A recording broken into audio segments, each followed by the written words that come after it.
All right, I think we will get started. Still an invitation. You guys that come in, come and sit here uh, rather than taking the seats on the back so that the speakers also feel surrounded by commentators. It's very difficult to. Actually, there must be a sort of one of the things that unite us Europeans, but also other parts of the world, is the fear of the first row. And this is something that we develop when we are at school, when we are young, and you say, okay, I'm going to be asked or cold called if I've studied, if I did my homework or not. But in this case, this is not going to happen. I mean, you can only intervene on a spontaneous and voluntary basis. The risk is limited. So for today, exceptionally, we don't plan to ask you questions directly without you wanting to answer. Okay, very good.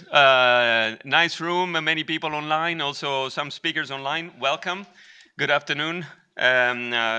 We have this roundtable today in which we talk about the future of the European Research and Innovation Framework Program, but also more generally about the EU policy for research and innovation, right? An EU policy for research and innovation that has to cater to a number of goals. Some people would call them intermediate goals. So it is not the final goals of the EU, but still very important in setting the priorities of the EU. And so many of you have seen this intentionally or unintentionally leaked documents last week on what is cooking in terms of the next Multiannual Financial Framework of the European Commission, but also the overall structure and the direction that the reflections on, at least inside the European Commission, on the 10th Framework Program for Research and Innovation are taking. So I think it's a good moment for us to sit down and start somehow quasi-speculating on what's going to happen later this week, but also more generally projecting ourselves into what is European research and innovation policy for, and what is it going to be for in the future. So some of us, including myself, have been heavily involved in the discussions behind the curtains, not to mention Michiel, of course, who's behind the curtains by definition, but also there up front as well. So in this important double position, so we very much look forward to hearing your thoughts.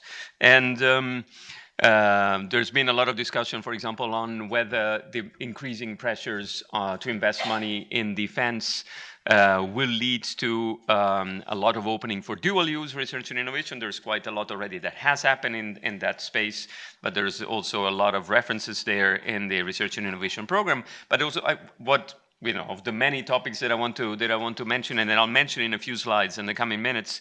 One of the other things that I think is the overarching questions that we face at the moment is what will be the balance between the inward-looking part of this research and innovation program that also will have to be deeply connected, still separate from what we know, but deeply connected with the downstream phases such as industrial policy, defense, and so on, but inevitably requires some selection or some selective approach in terms of international cooperation and trusted relationships, because we're talking about potentially different rules in intellectual property, in public-private cooperation, in security and defense, in intelligence sharing, and so on and so forth.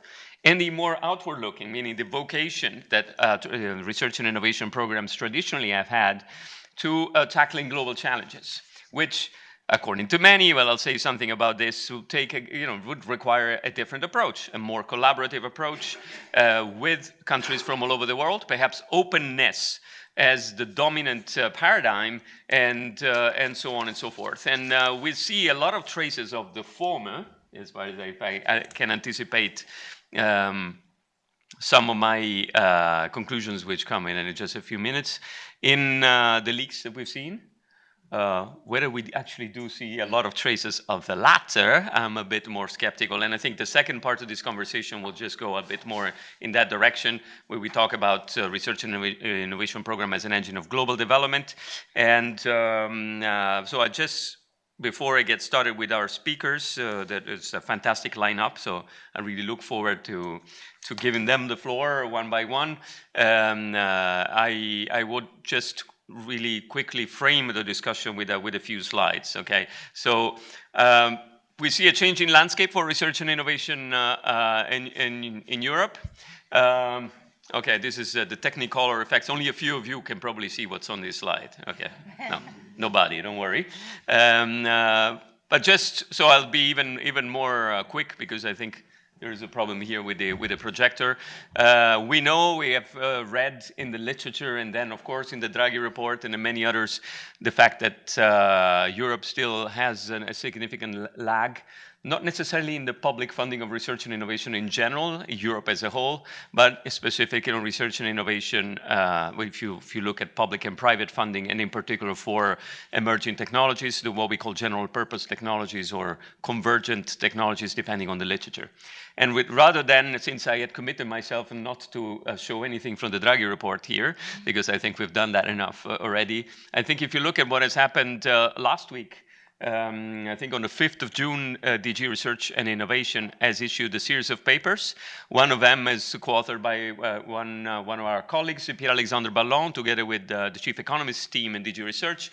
And they show, among other things, without going into the nitty-gritty of these slides, basically the technological specialization of the EU versus the US, showing also how the EU tends to be less specialized at the moment in those technologies that then might drive the future in terms of general purpose technologies, and also technologies that are inevitably, for their economic features, going to be developed in a much more concentrated territories, right? That typically requires what in the academic literature we call economies of agglomeration, and so that this is potentially a problem. And for what I'm going to show you, perhaps I showed you directly, not to take too much time, in another paper that was published on the same day, still by the Chief Economist team in DG Research, that shows the composition, if you wish, of research and innovation funding in the EU and the US. So there's also a comparison with China, but also the different specialization in terms of what gets funded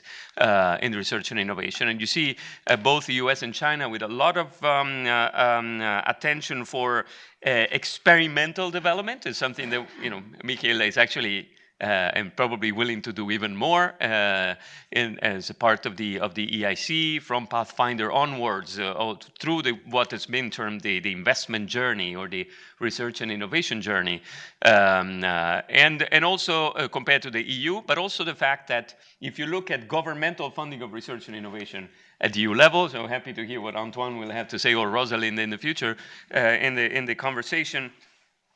You have this slide at the bottom right that comes on that paper, which already we knew about, but I think it's a reminder. So especially for those of us that think about a research and innovation program that opens up to tackling more global research and innovation collaborations, that is, if you want to reduce transaction costs in these cases, you would need to have many things done at the EU level, so that the EU can partner with philanthropies, with other governments around the world, and so on and so forth.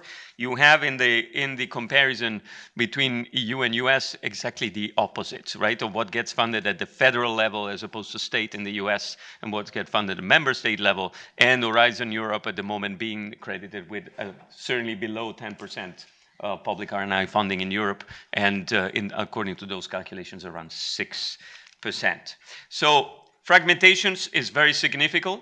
The geopolitical context might lead to perhaps less attention for pure funding of research and innovation, and a bit more towards applied research and innovation in defense, perhaps less for global challenges. Is this a good idea or not? I tend to disagree, but of course I would like to hear what you think.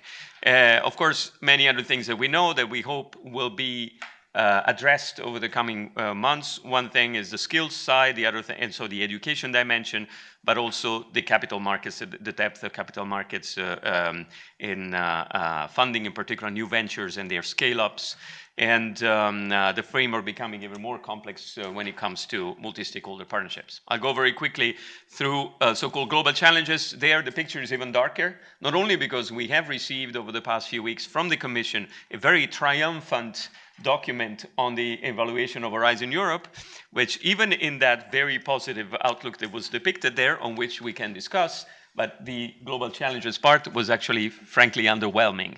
And I think there's still quite a lot of misunderstanding in Brussels and also throughout Europe as to what can be done in research and innovation for global challenges, which is different from what is done by investing in global gateway, in development, in international cooperation. Meaning, is there space for global research and innovation collaboration to tackle global challenges? We don't have many such examples at the moment, so I'll go quickly. I will leave you with the slides, whoever wants them.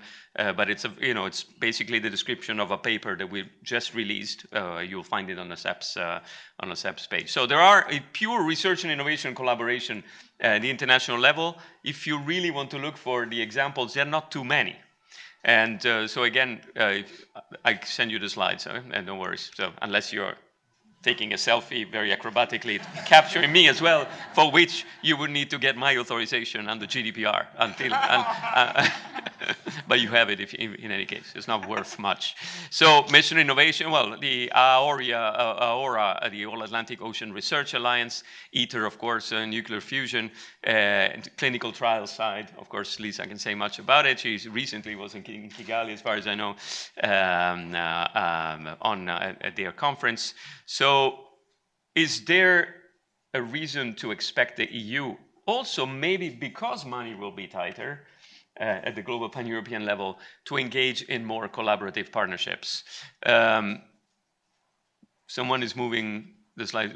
I don't see my slides anymore. So that's perhaps a sign that I have to cut. That's a very, very good way of putting it. So I'll just go back there. I'm almost done. And then because I will give the floor to Michael in a second. And so just as, and then again, this will be in the slides. We discussed this in a number of workshops lately, and you don't need to read through all this. It's just like a reminder that at the global level, when it comes to global challenges such as climate or biodiversity, pandemic preparedness, even disinformation, the dominant scheme at the moment in how to effectively tackle those challenges in research and innovation, but also in the delivery, is a multi-stakeholder one and a global one.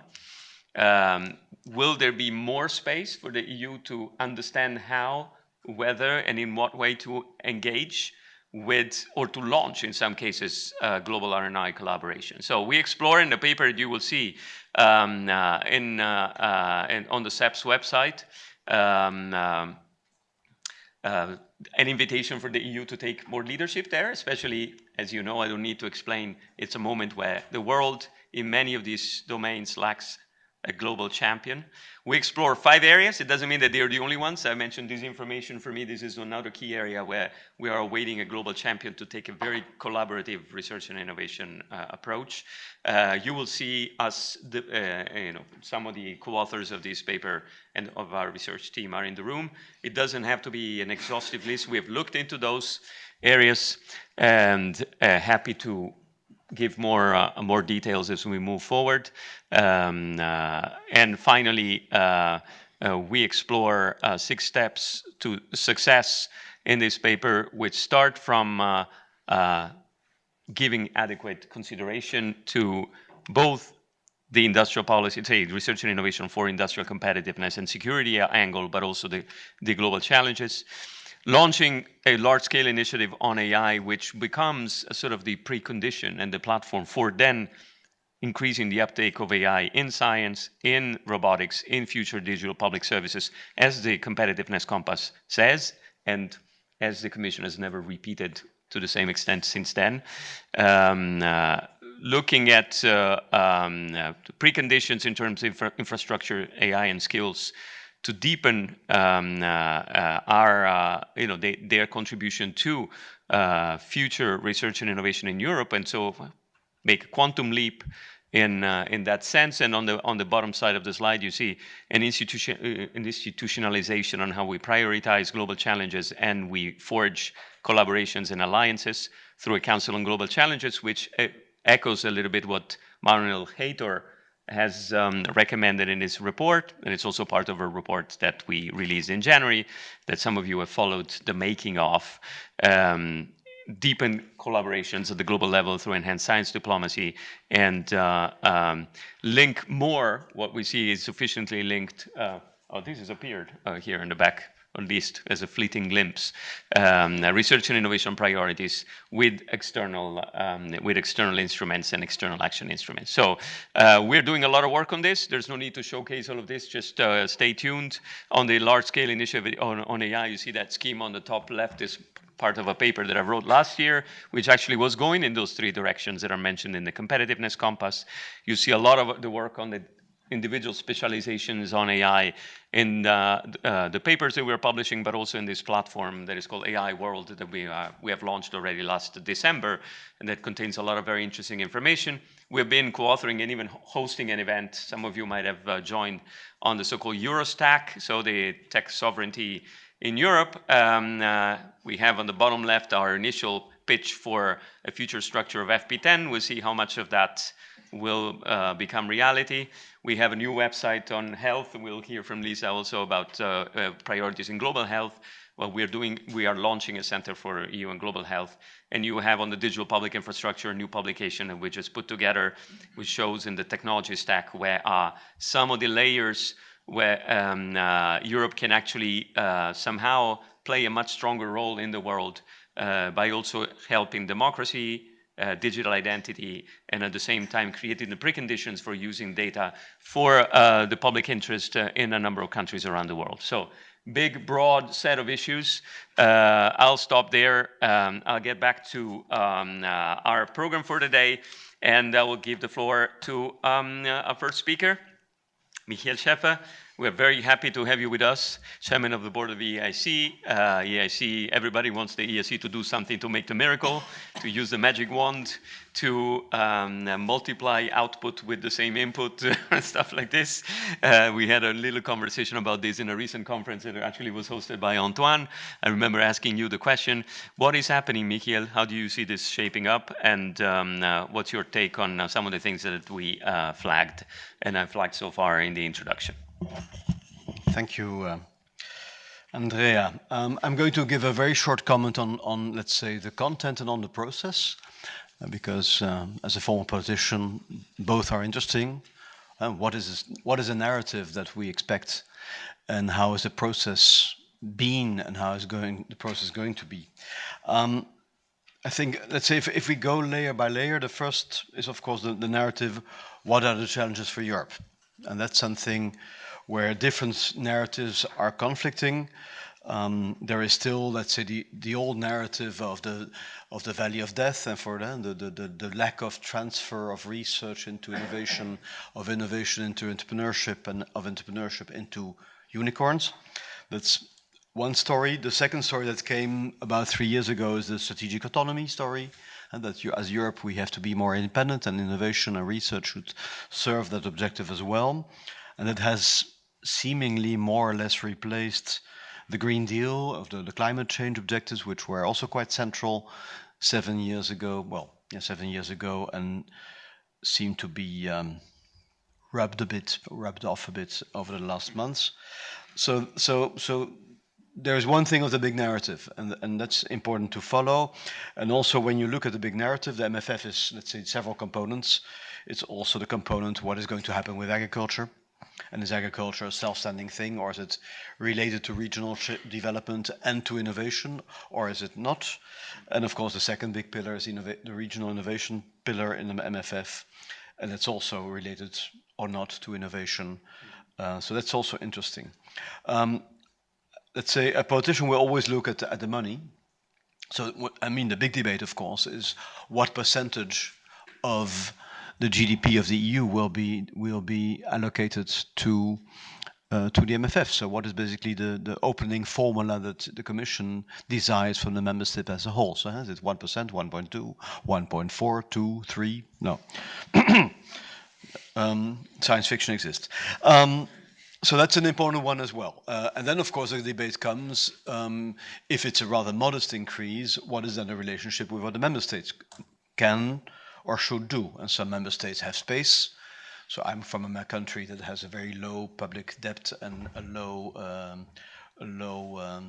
budget budget gap a year, but other countries have hardly any space to do more national funding.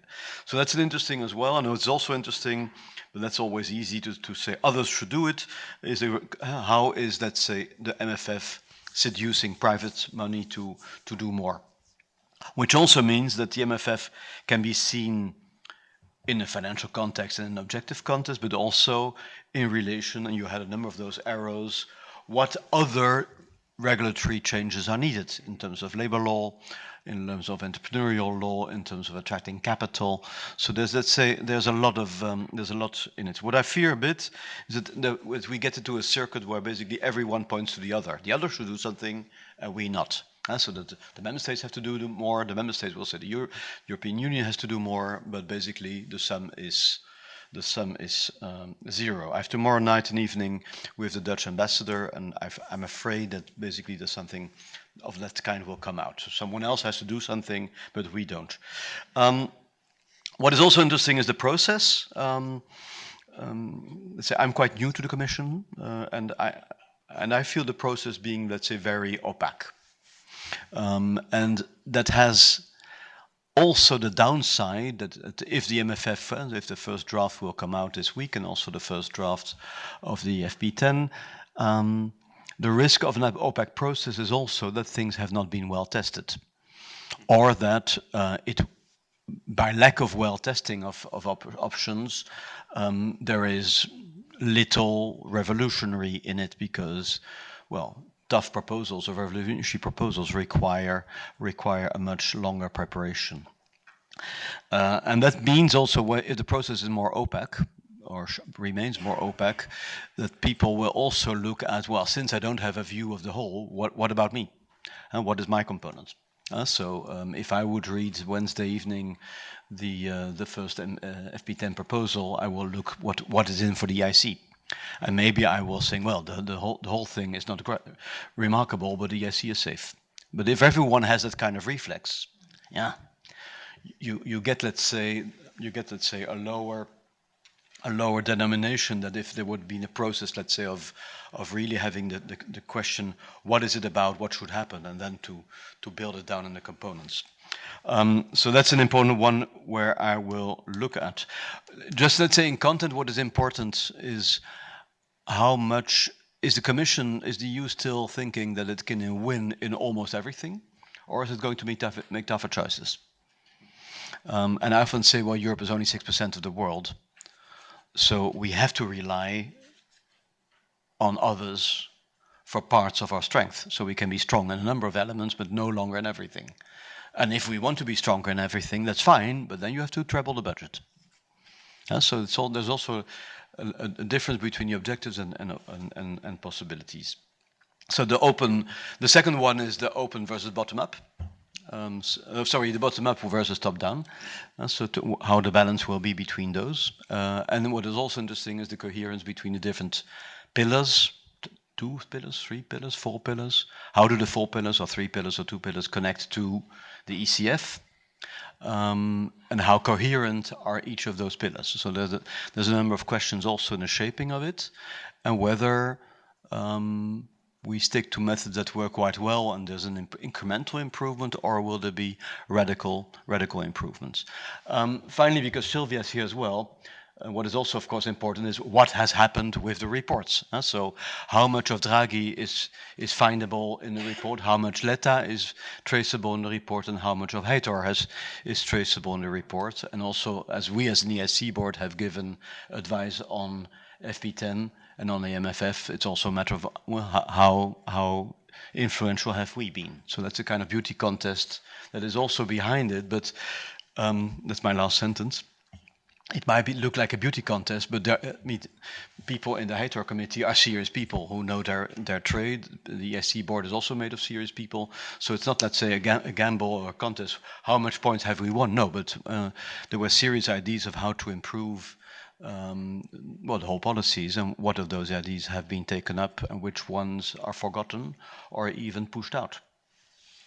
Thank you very much, Michiel. I'm sure that you will get a lot of questions when the moment comes, and I will anticipate that perhaps when you talk about looking only at one part of the program and rather than the program as a whole, or who's going to take responsibility rather than expecting others to take the lead.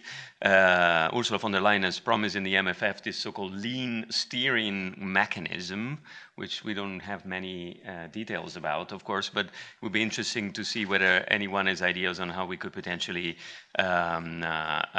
imagine enhanced coordination inside the EU institutions, also guaranteeing the not only suitable multi-level governance, but also continuity between those policies that go more in the upstream part and the ones that are more into the downstream, so the delivery, industrial policy, but also external action and so on and so forth. So Silvia, you've been evoked already by Michiel. Of course, Silvia was part of the Hator group. She's also part of the ESIR group, the Economic and Societal Impacts of Research, like myself, inside DG Research. And together we actually had also to deal with a rather thorny issue of dual use. So Silvia, give you the floor for your comments, and then thank you for connecting with us. Thanks a lot, Andrea. Sada, I'm glad to be here, although I would have preferred to be there in person. I hope you can hear me well. I just have 5 points, and I think Michiel has made some interesting points that I just want to also reflect upon very briefly, but I'll be short. My first point is, and I think this is one of the things that we need to remind ourselves of, which I think both you, Andrea, were touched upon, and Michiel, my first point is that the EU relies, in a way, compared to other regions, too much on public funding. This is the problem, is that we don't have enough private funding. And I think that's something that comes out in your report, Andrea, but also that I think we're all aware of, but it needs to be repeated, is that, we're actually not that bad when it comes to public funding of R&D, but we just don't have enough private and philanthropic funding of R&D in Europe as a whole. So that has consequences. So it means that we don't have enough funding in Europe for research and innovation, firstly, but secondly, and something that I think needs to be mentioned more, is that a lot of our funding, I would argue, is too conservative and risk averse. Because what you get when you get more private funding, both philanthropic and also industrial from companies, is that you get a different kind of dynamic, and also, I would argue, a willingness to try out new instruments. So that's my first point. The second point is that the EU lags behind. It's a point that you've been making for a while, Andrea, and it really lags behind in complex and general purpose technologies, and that's something we're seeing now more and more also with data. And that has really far-reaching consequences for everything, I would say. Everything from strategic autonomy to competitiveness to tackling global challenges. And that's, again, a point that we really need to hammer home to understand that, we are not right now competing or at the level that we need to be compared to other regions when it comes to complex and general purpose technologies, and it's hurting ourselves, and it's also hurting any efforts we might make to collaborate more with other regions, not least more developing regions, in tackling global challenges. And here I think your point that you've been making consistently, Andrea, on AI is super important, that we need to really start to get a lot more serious about AI. And I would only make 2 points, and one is that sometimes I think, and I don't want to sound too provocative, but I sometimes think we should go, sometimes our sort of knee-jerk response to the diagnosis that we don't invest enough in general purpose, or that we're not advanced enough in complex technologies like AI, is that we should just invest more in basic research. And that is not enough. That's what I was going to say. I think one of the things comes back to our lack of private funding, is that large companies play a huge role in the development of AI, as we've seen in the US, for example, and China. So don't just think basic research. We need to think a lot more corporates or companies, industry, and we also need to think a lot more skills.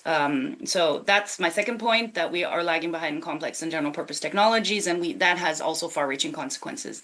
And then my third point comes to the dual use, or I would sometimes call it multiple use, which is that acknowledging the huge potential for synergies, and also the fact that these general purpose technologies are inherently dual or multi-use, that you cannot really separate the purpose, from the development as neatly as some people would like to, means that I think we need to acknowledge dual use and think about how we can promote it responsibly while being aware of the risks, but also the opportunities.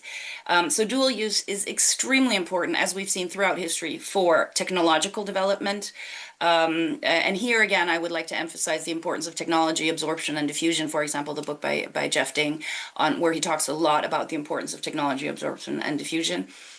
Dual use, acknowledging the importance of dual use is also super important in this era where I think both Michael and Andrea talked about, budgets are R&D funding is competing with a lot of other needs that governments need to address, and acknowledging dual use, I would argue, opens up avenues to other budget streams, such as the massive increases in defense spending that we're seeing right now, where there's a risk that this defense spending might go to buying off the shelf rather than investing in future technologies.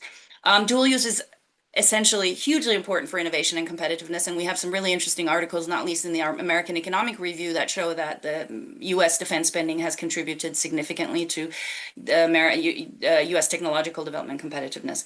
And finally, it's nothing new for other regions, right? For the U.S., for China, but also Japan and South Korea. And Japan, more recently, they have been dealing with this issue for a longer time. I would argue that Europe is sort of, for obvious reasons, not really faced this issue. Finally, my point is that on this third point, is that we shouldn't neglect. And I think we need to find a way, and we can find a way, and that's why I call it multiple use, to combine the green transition, decarbonization, with increased defense and security innovation. And then my fourth point is that R&I will be conducted in a more complex environment. I have a lot of researchers saying to me, I just want to know what research I can do with whom so that I can get on with my work. And I would say to them, unfortunately, those days are over. There are no simple solutions or answers. When it comes to our current context with regard to security and geopolitics, the research and innovation environment, or research and innovation, will be conducted in a more complex environment, but it is possible, and it doesn't mean that we cannot collaborate internationally. And I like your emphasis there in the report that you just published, that we need to focus on the global context. And my final point, sort of summing it up, if you buy all my previous points, then the conclusion is that we really need to work quite significantly differently in the European Union and with the framework program. It means we need to work with new instruments. One of the recommendations that we made in our report, which I haven't seen picked up on, is this proposal in the Heito report for a new experimental unit, where we really work more data-driven and with new instruments at the EU level for funding our research and innovation. So that's the first thing. We need new instruments, and for that we need new skill sets. My second point is we need new partners, as you also mentioned in your report, such as philanthropy, but also work differently with industry and international partners.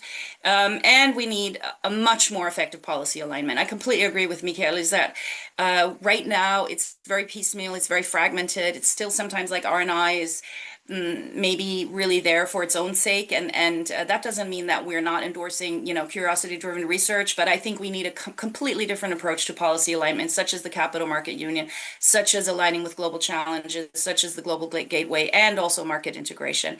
But also, as you pointed, Andrea, with the member states and the quite weak member state R&I funding in several instances. So I'm done. I think what I'm missing right now in the discourse is the experimentation and the experimental unit, the strong focus on AI, as you said, Andreas, that we also called for.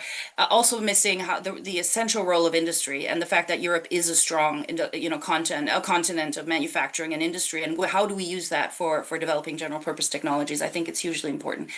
And this ambition, as you said, Michael, a more revolutionary approach to research innovation funding, to governance and alignment. Hope I didn't exceed my time. Thanks a lot. Thank you very much, Sylvia. This is great, and I think gives us a lot of food for thought for also the later Q&A session. I think so far what we got is the impression of a general lack of ambition for what should be a much more groundbreaking approach to the next budget, and perhaps new tools and new instruments. So of course we are more than happy to participate in the process and help design a more, let's say, ambitious framework program for the coming in the coming 2 years. And we'll see what the member states, though, think, or the associated countries, because, of course, the idea here is how much can we be ambitious at the EU level? How is this received from the member states? Is there a way that you could see enhanced coordination that makes the most of the money that we invest in the different sectors? So we have Antoine Mercier from the French Permanent Representation that is perfectly positioned to tell us a little bit what's the perception, at least in France, but also how you see member states will react to this potential proposal, and what would be the priorities for you? Good afternoon, everyone. Thank you, Andrea, for having me for this very interesting roundtable. Maybe I will not tackle all the topic about FP10 because we will spend the afternoon on this. So, as you suggested, I will focus on the global aspect and what we can expect in the future. So, for us, international collaboration in the framework program, now we should be in position to choose with whom to collaborate on which topic, given our European values. So that's the main message for us on this. We consider that we are not in position right now with the current framework program to do that way. So we need to change for this way.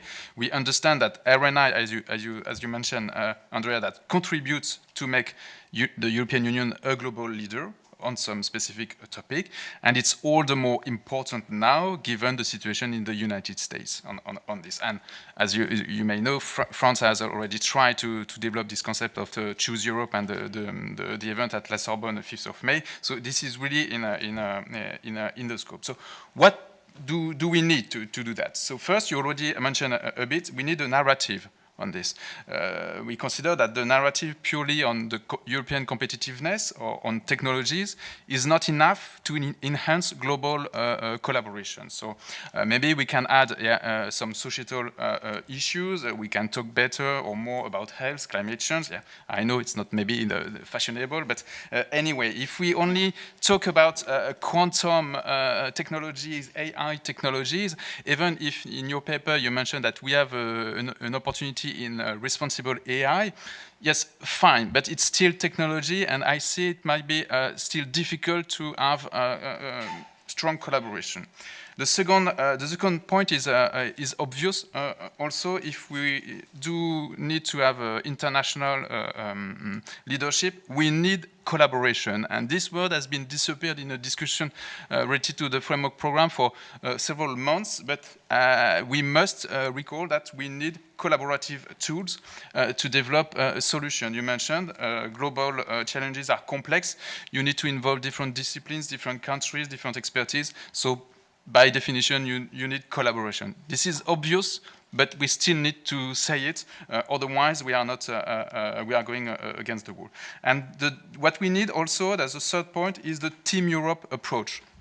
It means that the European Commission cannot do everything alone. As you mentioned, 90% of the research and innovation budget are within member states. So there is something to do here. The diplomacy also is much in the member states' hand also. So we need to find new mechanism to better involve member states. And for now, the draft of the document do not consider this aspect. So if we add these three ingredients, what consequences for the FP10? First, we think the association, the process of association to a country.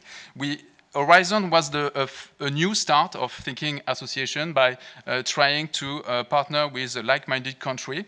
Good first step, but then we need to further deploy and strengthen this aspect of partnering with like-minded country. We should be able to develop common priorities with them, not on everything, and it's something we cannot do now. The mechanisms are not set for proper dialogue with them. The second consequences for FP10 is a more choose Europe approach on this. It's really linked to making us as a global leader. We have tried, we pushed on that. There are some mobility issues, there are some database data related issue. We also consider that the European research area is a strong tool to strengthen our attractivity. You mentioned partnership currently in Horizon. There are very few that are very relevant to develop global partnerships. So also these kind of tools need to be a better Choose Europe compatible. And finally, it has been mentioned by Sylvia, security of research. We need to consider, so again, Horizon Europe was the first step to consider research security in the framework program. We need to do more and better to consider that research security approach is an enabler to work in a very complex difficulty rather than stopping researcher to do some work on this. And again, it will be in the detail of the implementation that the solution will be, because it's always good speeches, like we can also advocate for a better security of research implementation, but it will be during the negotiation between the Parliament and the Council that we need to find a way to improve those aspects. So, to conclude, Horizon Europe was a first step toward better, more strategic approach on global partnership.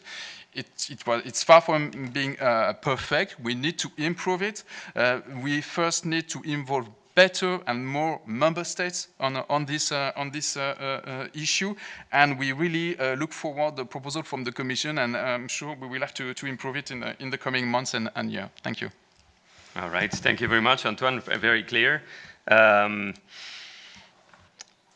Many of these themes will be developed also by us at CEPS over the coming months. So you should expect a paper coming soon on researcher mobility. We're happy to discuss a little bit how we're framing this and what we're looking at in particular.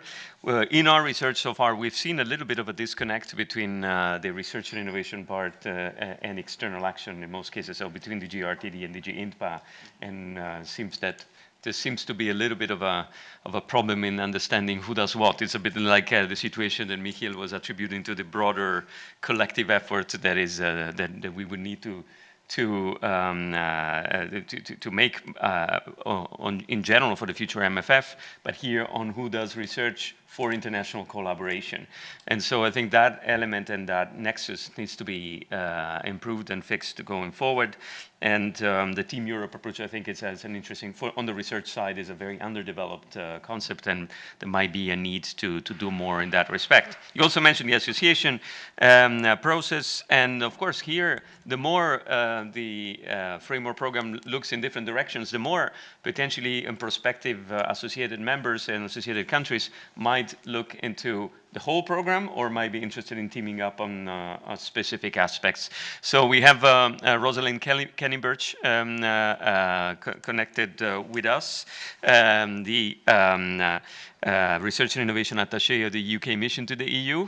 So Rosalind, thank you very much for being with us. And so we hear from a perspective of a prominent associated country that has been so far, that's my take, not yours, wholeheartedly embracing whatever happens in the EU Research and Innovation Framework Program, right?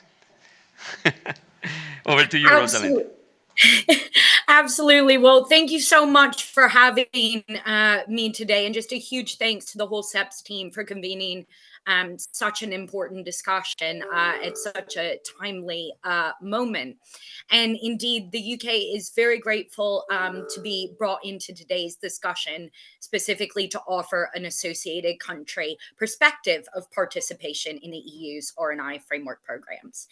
And just before I kick off with my remarks, just to really point out, it was really fantastic how well Antoine set out some of the key principles of what have enabled the success of these framework programs over the previous years. For example, the principle of international collaboration. And it was great to hear the need for collaboration and to develop common priorities with like-minded partners as two of those points highlighted. But indeed, from a UK perspective, openness of the program has never been more important. And because the next framework program in particular will have a critical role in realizing competitiveness in wider Europe, so both the EU and the UK, there will be a real need to focus on how this principle has helped to drive and boost growth and enable innovation in the past. So to provide a little bit of background on the UK's following of the conversation on the shaping of the next framework program, we did publish a position paper on FP10 in September 2024. And in this, we stated an interest in potentially associating to the program. And indeed, it's been fantastic for the UK to be collaborating through this program. We know that our research community has been really taking part in many opportunities, collaborative research opportunities with EU member state researchers, but also with the many other associated countries that make up Horizon Europe at present. So in summary, we have been very closely following the conversation on FP10. Now, our position paper called for 4 main points in addition to openness, which I will talk a little bit more later. One is retaining excellence at the very core of the program. The best science and research proposals will in turn be the best to support European competitiveness. Secondly, we called for supporting the entire research pipeline from fundamental research to high TRL innovations, ensuring effective translation of research into impactful outcomes. And of course, fundamental research is at the core of this as well. So that element should not be forgotten. 3 is ensuring common research security is strengthened without hindering genuine need and appetite for collaboration with trusted partners.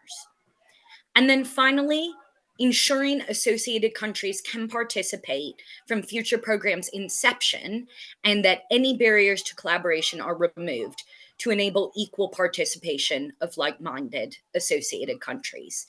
These are the keys that we feel are essential to boosting a joint European competitiveness. So now I will return to the core principle of openness that has enabled the success of the EU's R&I framework programs to date. The development of emerging technologies is a global effort, and placing barriers to collaboration with like-minded partners won't benefit anyone. As trusted partners, the UK and the EU stand to gain significantly more from working together than from working in isolation, particularly in the current context. We recognize the importance of ensuring that FP10 is designed to protect Europe's research security and capabilities when it comes to developing new technologies. However, it is of course also important that this is done in a way which does not risk closing down genuine, effective collaboration between scientists and researchers in the UK, the EU, and other like-minded partner countries working towards the same shared goals. As such, the design of FP10 should enable the equal participation of like-minded associated countries in all areas of the program from its very conception, with the removal of barriers to ensure collaboration on critical technologies between like-minded partners can take place. And it is through this collaboration that we will, as I've said, achieve strong competitiveness and growth across Europe. So I'll pause my remarks there. And I was really thankful for colleagues' perspectives, Sylvia, Michael, etc., on some of the specifics or different changes that might be looked at to help enable this growth and competitiveness. But from a UK perspective, just to close, we've been delighted to be fully participating in the current framework program, Horizon Europe, since our association 18 months ago. And while I'm very disappointed not to be in the room today, I would welcome the opportunity to pick up conversations. The UK is taking on a number of interesting projects, including in strategic tech areas, and we'd be delighted to work with our European partners on these through the program at present and going forward. So I'd welcome the opportunity to pick up any conversations in the margins, and I'll leave my contact details in the chat as well to continue the conversation. Thank you so much. Thank you very much, Rosalind. And indeed, when you are in town, you are not very far from us, it's like a 10 minutes walk. So definitely continue the conversation anytime soon. There's a lot of very, very interesting details to discuss about the association of the UK, but also the perspective between Europe versus EU. We at CEPS enjoy enormously partnering with the UK universities. As of tomorrow, I'm also be in the UK to meet many of the top UK universities with with which we have already many Horizon Europe projects, among others. So we move to a different, slightly, the last part of our conversation, which is more open-ended. We start with Stefan. There was one reference in particular to one of the things that Stefan has been very impactful on, also in our own research at SEPS, which is understanding whether, in terms of the ambition of the future FP10, we're actually ambitious enough also in projecting into the future FP10 and asking ourselves, is this the way research and innovation will take place in 2028 all the way to 2034? Are we sure that we are not simply trying to solve for the past 7 years as opposed to looking into the next 7? So, but this is just not to constrain your remarks, Stefan, but just to remind us how important you've been also in our elaboration until now. So I'll give you the floor, and thank you for joining at the early hour in New York, as far as I know. Yeah, thanks so much, Andrea, for having me, and thanks everyone for joining this very important conversation on how do we prioritize research, and also how do we radically innovate the research enterprise, which indeed I've been advocating for, is that we cannot just support what was research and how we did research yesterday, because ultimately this is going to radically change and is already radically changing moving forward as well. Now, I will focus my remarks a little bit more on actually how do we get there and what are some of the barriers that stands in the way to actually really change the way we go about research. But happy also to reflect on, what are the kind of research enterprise innovations that we are currently seeing that we should support, but also what are the ones that we need moving forward as well. And I'm going to structure my remarks around kind of 5 big asymmetries that I currently see that holds us back to really change the way we go about research, and more importantly, to achieve the objectives that you've laid out as well. And I do also have to congratulate with those who were behind the report that informs today's session, which I thought was very insightful as well. And so the first asymmetry or divide that we really have to get right is, surprise, surprise, the data asymmetry. Because from my point of view, and there was also a reference in the report, from my point of view, we are going majorly backwards when it comes to actually having access to data. And I've called this, of course, the emergence of a data winter. We're having perhaps an AI summer, but the data we need to do research is more and more closed, more and more difficult to get. And at the same time, we have never had more data than ever before. And so we have a real divide between those that have data, which surprisingly, not surprisingly, I would say, of course, involves the corporate sector, because the corporate sector has become the major data generator and also data holder to a large extent, and those that need data. And that, of course, includes the research community as well. And so we've just actually conducted a major study for the Wellcome Trust around social data, which is basically non-traditional data that could be used for advancing health and well-being research, which includes, for instance, the topics that were mentioned in the report that was shared prior to this call as well, such as women's health or mental health. And it turns out that this data, which is wearables data that, of course, is generated through social media, data that ultimately is generated each time when we go to a store. But that data, while of course very sensitive, if you manage to unlock that in a responsible way, could advance research and could also advance the way we conduct research, which is quite often still based upon traditional data sources that are good, very solid. We should not get rid of that. We should actually strengthen it, but we can also complement it with data that is already there. And that's, of course, where collaboration comes in. I mean, there has been a lot of talk about collaboration on this call or on this meeting as well. But data collaboration, from my point of view, is one way that you can radically actually lower the barriers with regard to having access to data. And it also requires, by the way, a new kind of profession, which we have called data stewards within the private sector that can engage with the research community. Because one of the key challenges at the moment, if you want to engage with the private sector as researchers, who do you talk to? There is no one that is designated within the private sector to engage on that data. And by the way, the biggest challenges that researchers have, especially in Europe, is that they have no bargaining power, zero bargaining power with actually the data holders when it comes to having access to data. And the Data Governance Act, the Data Act, have created some leeway, but haven't really provided the bargaining power that is necessary to make progress there as well. So that's the first asymmetry. The second asymmetry is really the information asymmetry. And that's both in terms of having access to information, of course, which is somewhat similar to data, but here it's still the challenge of having access to access to information that has been published. So here open science comes into play big time, and we need to really strengthen that. And by the way, we need to make the whole research enterprise open, as was mentioned as well. But also, actually, it becomes harder and harder to know who works on what. And as a result, it's very hard to actually know how to collaborate. And from my point of view, the whole dual use discussion is going to make it worse. Because the moment you start working on dual use research, which includes research for security and hence quite often very sensitive applications, then actually open science is going to be out of the window. And so we're going to have to really start balancing the dual use research with open science conversation, because otherwise we will end up in even a more secret information asymmetry as it relates to research as well.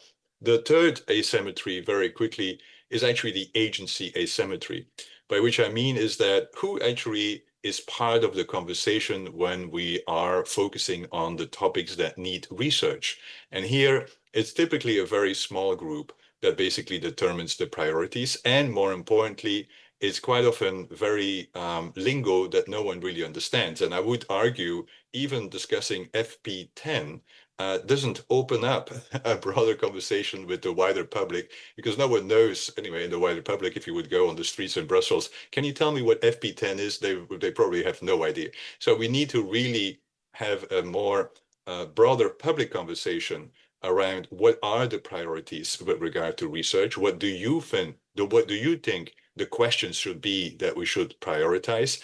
And that, by the way, would not only strengthen the connection between social issues and research, but it would also provide a social license for doing research, because trust in research is radically declining. And that's partly because people are never asked what are the questions that, by the way, should be answered by research. And it also refers to, of course, what was earlier discussed, what is the narrative around research? It's not gonna, anyway, as I said, the lingo that is quite often used in those rooms when it comes to research priorities is definitely not open to having a public conversation.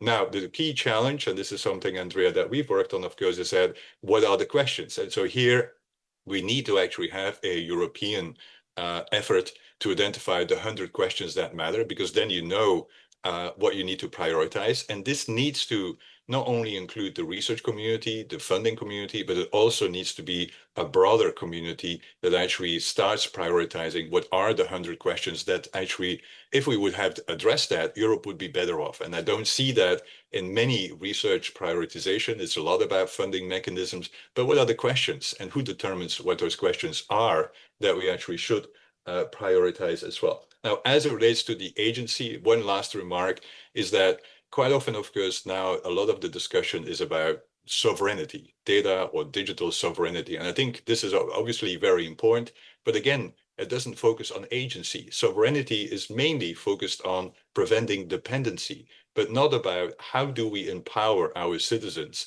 to actually be part of the process. And so that's why we need to complement sovereignty with self-determination. And this is something that we have been working on digital self-determination. How do we actually determine what are the questions, and how does that also make us more sovereign to a large extent?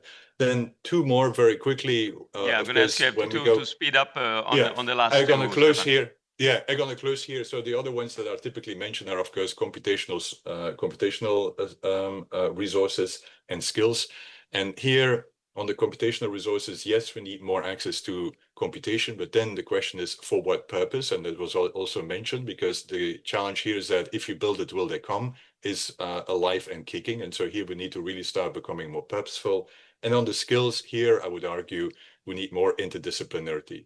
I mean, I'm based at an engineering school. They are brilliant people, But when it comes to societal challenges, you need actually also domain people at the table. And so we need bilinguals that understand both the technical and the domain specific aspects as well. And I'm going to close here. Sorry for taking too much time, Andrea. No, thank you very much, Stefan. That's super interesting. And, you know, on the multidisciplinarity, we, of course, know most of these things we share very similar views. We try to make this happen outside of a university. We can bring different disciplines together in a think tank context. So you're doing this in a university, but also in a think tank, like the data tank. So I move quickly to another speaker connected online, Gunilla. See if Gunilla is there. I haven't seen her on screen so far. Here. Okay.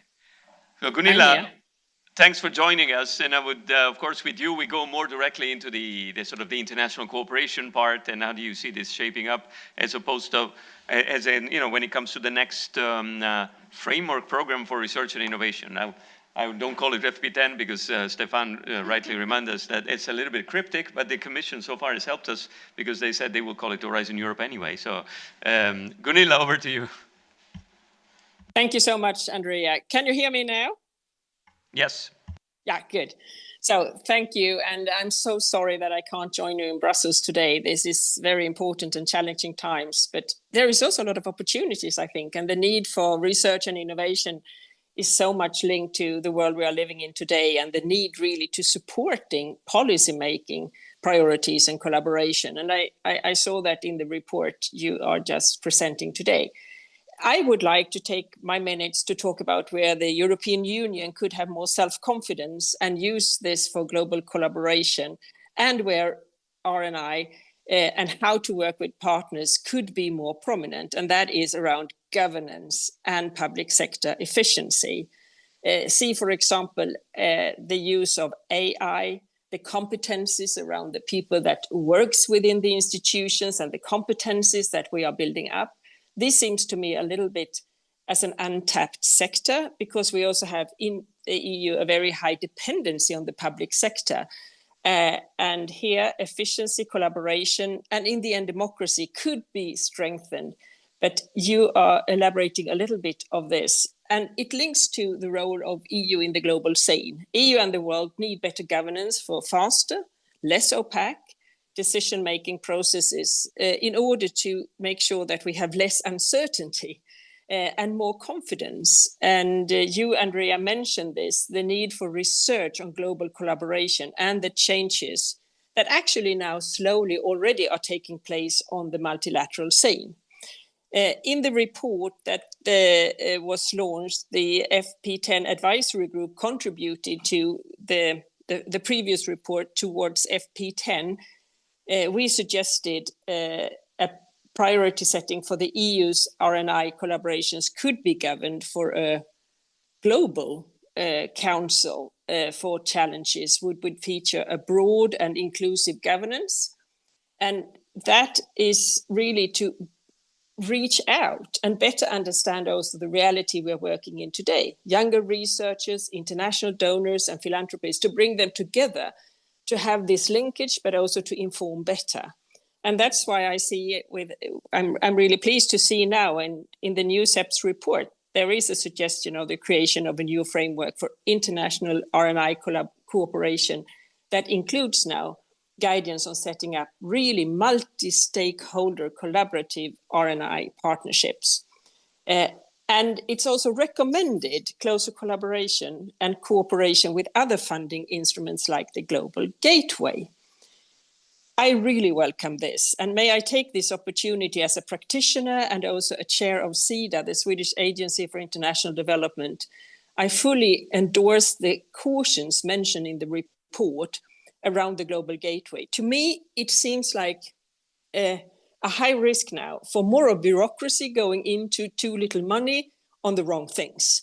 I think more thinking should go into what drives growth, the role of R&I, well-functioning institutions, including capital markets, and better collaboration with member states, and more of innovative approaches, test beds and partnerships closer to those that drives development, like people, entrepreneurs, and innovators. So this shouldn't be a missed opportunity. I think for SEPs and for all of us, it would be important now in the coming months to really show where there are concrete proposals of cross-sectoral and multi-stakeholder collaborations, or where there are perhaps missing, where public funding can be complemented by private sector and philanthropy investments, and where we see synergies, for example, between Global Gateway and the Team Europe initiatives, that they are leveraged within a framework also where R&I are more prominent, because it seems not to be as coherent as it could be, and that would really be a missed opportunity. But also within the R&I partnerships, there could be much more of improvements with less of legal barriers and administrative processes. And that is also part of a governance reform, because there must be more deeper and inclusive and more equitable partnerships. So in the end, I'd like to just address a few things about where EU could play a role in the coming FP10. Of course, the United States retreat from multilateral institutions gives us a good opportunity to think about global development. As set up in our framework with the Sustainable Development Goals, I would argue that the EU should focus on fewer of these, but the more transformative ones, to really make sure that there is a global process now in the FP10. And the SEPS report highlights the importance of the design of these global participatory multi-stakeholder partnerships. Health is one of the examples where we really can see this, where there are a lot of good examples of partnerships that can show long-term impact, cross-sector collaboration with global relevance, and also, I hope in the future, more of risk-taking and innovation, but also that we have seen scientific progress and of course also blended funding models. There are impactful contributions to scientific progress in health that has demonstrated the flexibility and responsiveness to global crises. And I'm pretty sure that the European Union and the world will need more of that in the future and not less. And that's why this report and this occasion is so important. Thank you, Andrea and team. Thank you very much, Gunilla. Also, thanks for the nice words, but also we count on you to continue advising us whenever it comes to discussing these very, very difficult issues. Now, our last speaker, before we enter the conversation, is directly interested in what Gunilla was talking about, so the EU's role in global health. So, Lisa Goerlitz from DSW. Lisa, from your perspective, how do you see these developments? Also, you saw the leak, how it's shaping up. Thank you, Andrea, and not easy to speak last. I'm in at what Antoine called the not fashionable business, so, and also in the kind of bilingual business that Stefan mentioned. Thank you so much to SEPS to having an NGO at the table discussing research and innovation policies. So DSW is a global health NGO. We focus on neglected areas of global health where we feel they need more attention, especially public sector support, because they suffer mostly from market failure. This includes, for example, poverty-related diseases, women's health. You wouldn't think that there's a market failure in women's health, given that we are half of the population, but it's unfortunately the case, specifically in areas like reproductive health or conditions that uniquely or only impact women. You can really see rapidly decreasing amounts of research and innovation investments into these kind of conditions and diseases. So where to start? I was super happy to hear that we need to look also beyond FP10 and not just in the silo. Some of the areas that are interesting for us are not just addressed in FP10, and I think in this room, maybe some people mentioned the Team Europe approach or Team Europe initiatives. I guess like researchers might not even have heard of these instruments that are part of the external action set of the European Union, where we see an increasing focus actually away from addressing global challenges, even though by the primary EU law, the principal objective of EU official development assistance should be poverty eradication.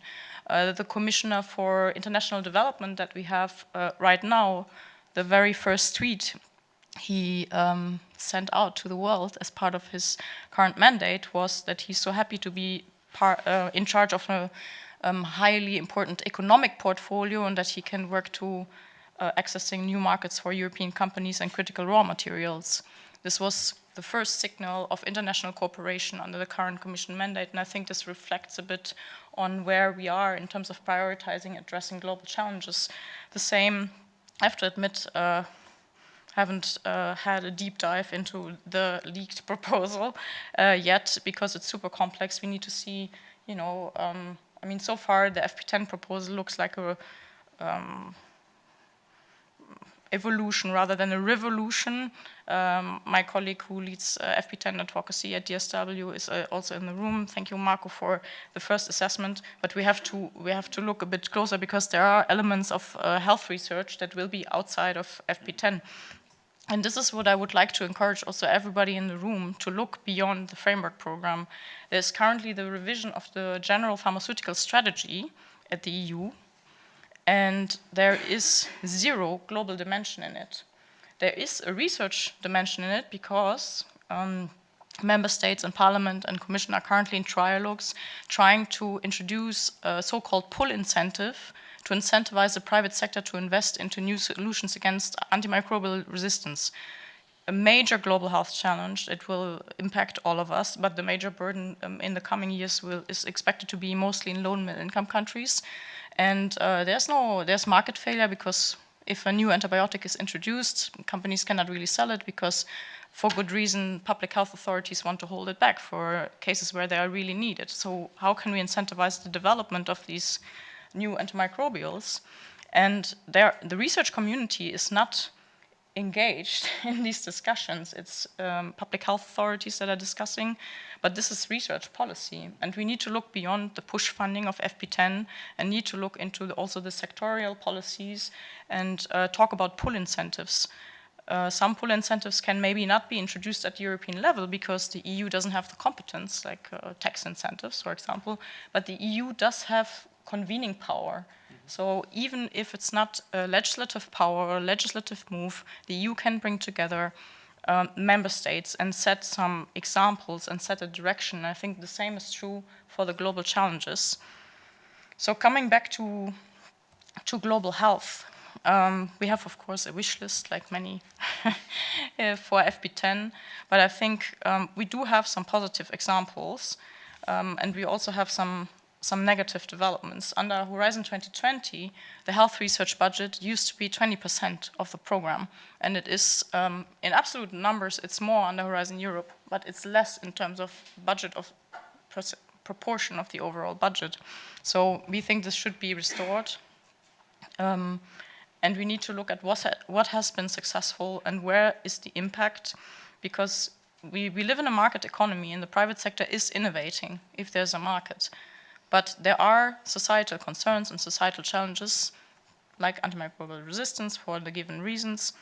There's no market, but it is still a huge challenge that we need to address through research and innovation. So this is where public funding and taxpayer money needs to come in, and not in areas which are already highly competitive, which are already we see huge private sector investment, and obviously, as a global health advocate, I cannot sit on a panel and say, do no longer invest in cancer research.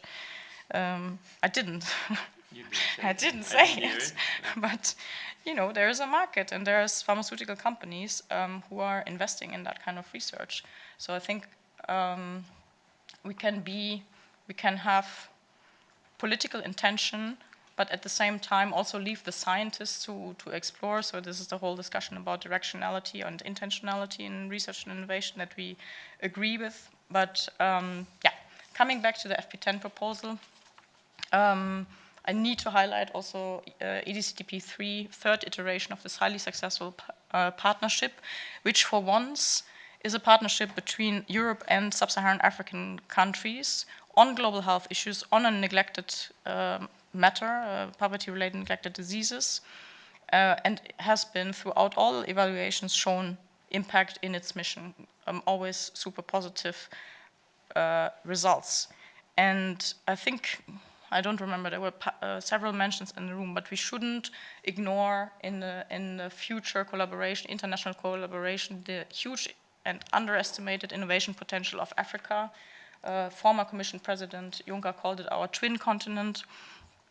We have an EU-AU innovation agenda, but so far it looks like in the new FP10 proposal, it's also more, about serving the EU's interests rather than fostering or advancing science for global challenges in terms of international collaboration that we see there. So, yeah, if I can summarize, public money, global public goods should be invested complementary to where private sector innovation is happening, addressing challenges. And a last plea where I hope to have some allies in the room, women's health, or let's say gender equality dimension in general in research and innovation. There used to be a time I couldn't open a policy document without at least finding a provision of gender mainstreaming is important.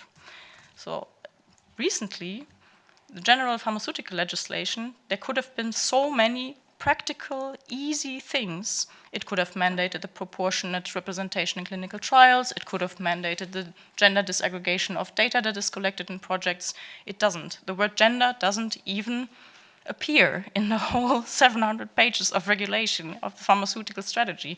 The same in the life science strategy that is recently published last week. There's simply no gender dimension, and all of these could change things for the better for women's health. So I hope that no matter what field of research you're in, you can be an ally in bringing back the gender dimension, which will ultimately actually boost our economy and not do the opposite. Thank you. Thank you very much. Lisa, can I ask our participants to collectively applaud all our 7 speakers so that we didn't do it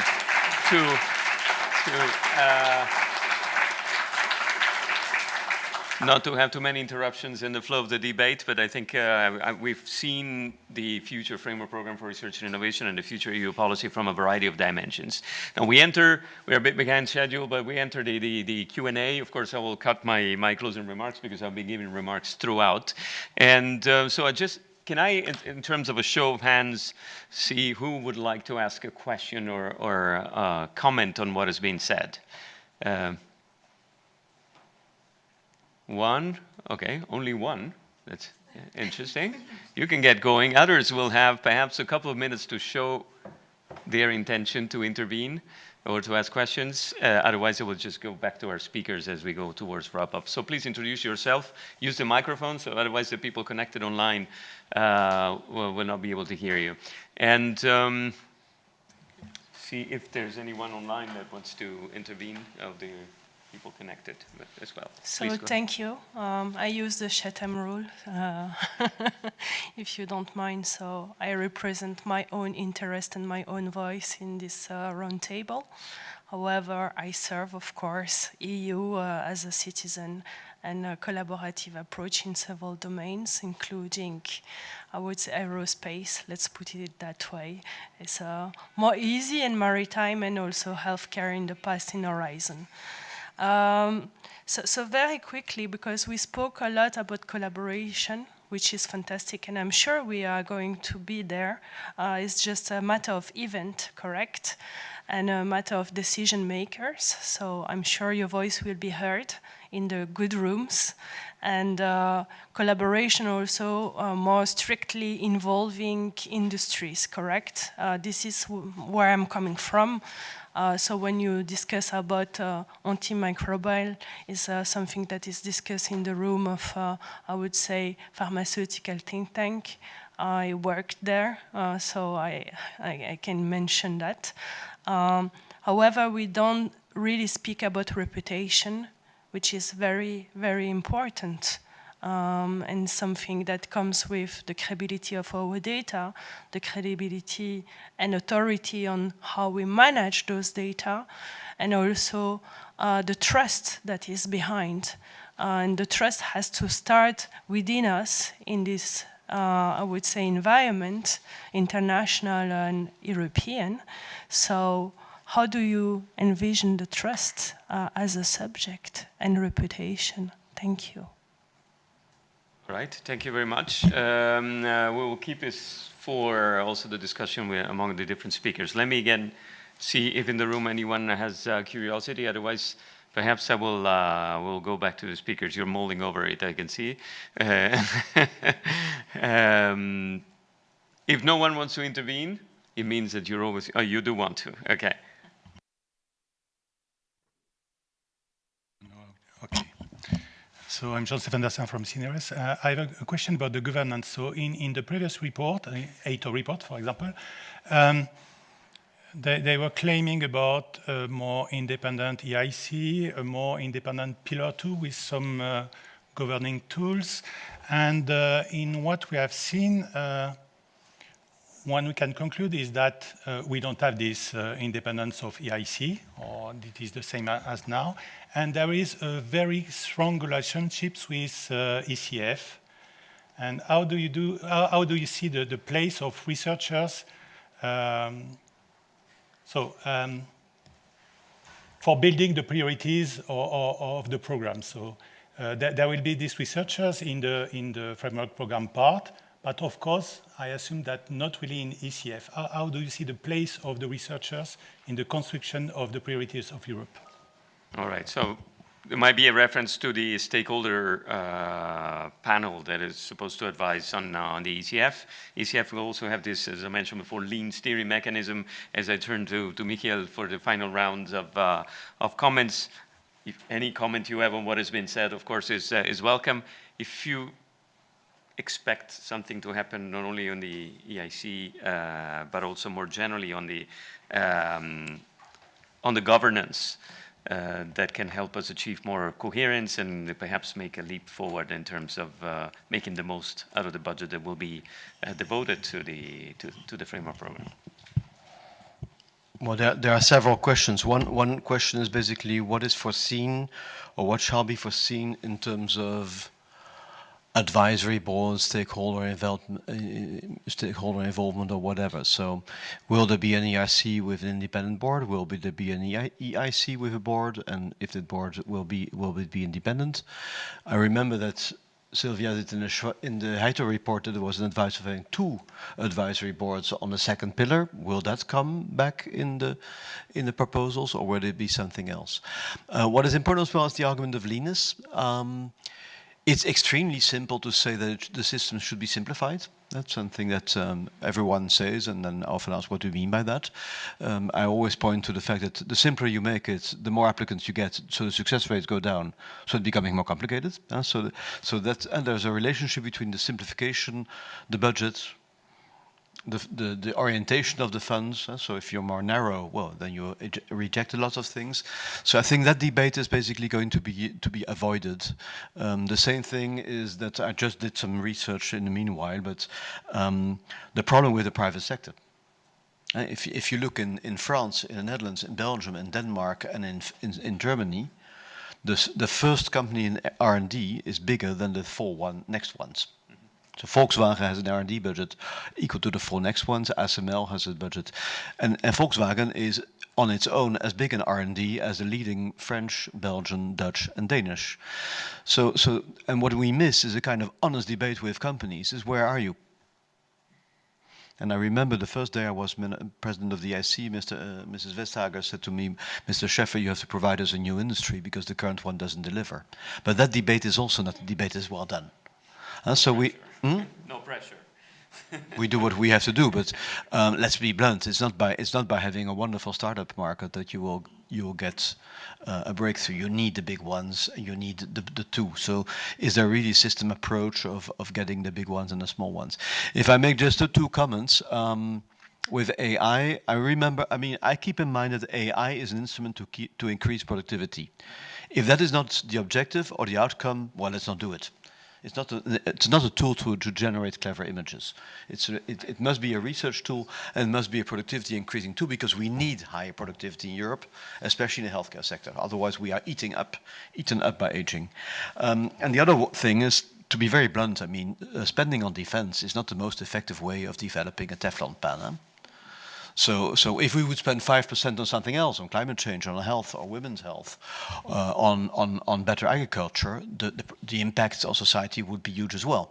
So let's not do as if dual use or military is a huge gain. No, there are far more efficient ways of spending money on research and than doing it through a tank or a drone.